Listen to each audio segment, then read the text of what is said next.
안녕하십니까? 정치 논평 전문 채널 백평입니다.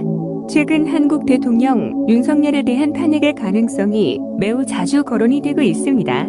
2018년 박근혜 대통령은 공천 개입으로 유죄 판결을 받으면서 결국에는 다른 범죄까지 더해져서 대통령직에서 파면되는 운명을 맞이하였는데, 현재 정치권에서는 윤석열 대통령이 박근혜 전 대통령의 길을 가고 있다는 의견이 압도적으로 많습니다.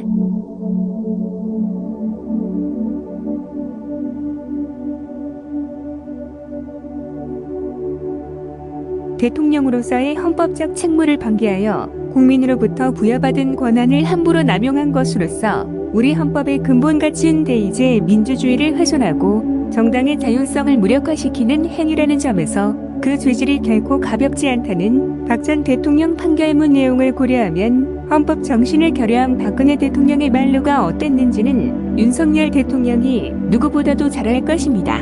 박근혜 전 대통령을 탄핵으로 가도록 수사를 지휘한 장 본인이 윤석열 현 대통령이기 때문입니다.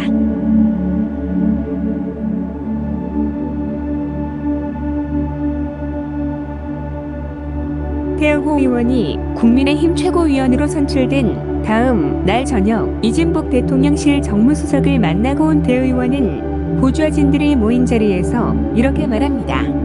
오늘 나 정무수석이 들어가자마자 정무수석이 나한테 오늘 발언을 왜 그렇게 하냐? 민주당이 한일 관계 가지고 대통령 공격하는 거 최고위원회 쪽에서 한마디 말하는 사람이 없냐? 그런 식으로 최고위원하면 안 돼. 바로 이진복 수석이 이야기하는 거예요. 정부가 발표한 제3자 변제 방식의 일제강제동원 해법이 야권 등으로부터 비판을 받고 있는데, 이를 적극적으로 옹호하지 않았다는 겁니다.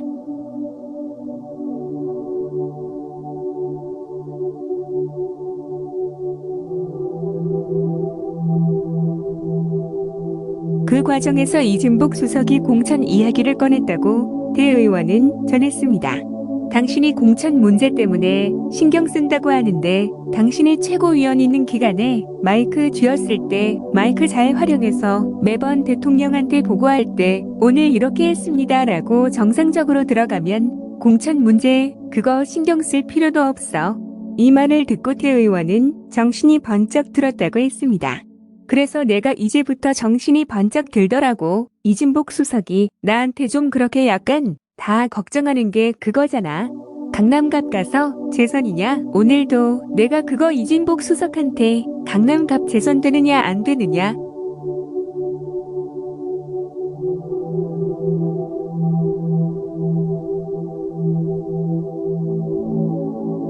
하지만 해당 보도가 나가자 대 의원은 공천을 걱정하는 보좌진을 안심시키려는 차원에서 나온 과장이 섞인 내용이라고 해명했습니다. 이진복 수석도 오늘 대 의원과 그런 이야기를 나눈 적이 없고 공천 문제는 당에서 하는 것이지 여기서 하는 게 아니라며 부인했습니다. 국민의힘 지도부는 선긋기에 나섰습니다. 윤재호 국민의힘 원내대표 뭐 본인이 사실이 아니라고 하고 있지 않습니까? 그러니까 일단은 본인의 입장을 존중하고 상황을 좀 지켜보겠습니다. 여권은 대통령실의 당무 개입 의혹이 이번이 처음이 아니라고 비판했습니다.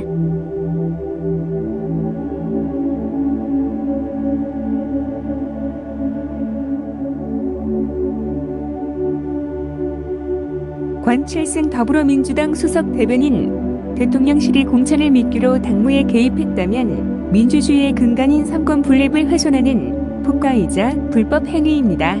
국민의힘 내에서도 녹취 내용이 사실이라면 당무에 개입한 이진복 수석을 경질해야 하고, 사실이 아니라면 대 의원이 사퇴해야 한다는 지적이 나왔습니다. 국민의힘 정당의 전당대회 때부터 대통령실의 당무 개입 의혹은 꾸준히 제기되어 왔었습니다. 그런데 이번에 이런 녹취록까지 등장하자 대통령의 정당에 깊숙이 관여를 하고 있는 것 아니냐는 강력한 의혹이 제기되고 있는 것입니다. 일본이 저지른 위안부 성노예 문제에 대해서도, 그리고 일제강제동원 피해자 문제에 대해서도 윤석열 대통령의 역사관이나 헌법 질서에 대한 태도는 탄핵의 이유가 된다는 의견이 매우 압도적으로 많습니다.